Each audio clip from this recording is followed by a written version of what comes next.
பச்சரிசி மாவு எடுத்துக்கணும்.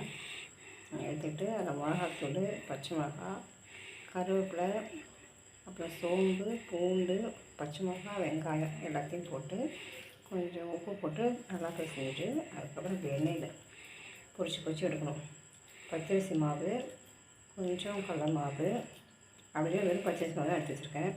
அதுக்கப்புறம் கருவேப்பிலை, பச்சை மிளகாய், வெங்காயம், கருவேப்பிலை, சோம்பு, அப்புறம் கொத்தமல்லி, பூண்டு, மிளகாத்தூள் எல்லாத்தையும், பெருங்காயத்தூள் எல்லாத்தையும் இப்படி போட்டு பிசறிட்டு எண்ணெயில் பொரித்து எடுக்கணும்.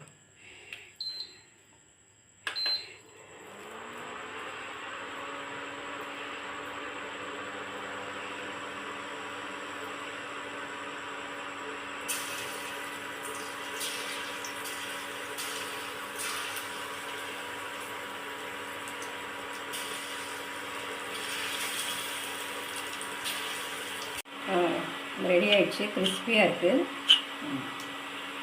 கருவேப்பிலை இருக்குங்களா, கருவேப்பிலை, பச்சை மிளகாய், வெங்காயம்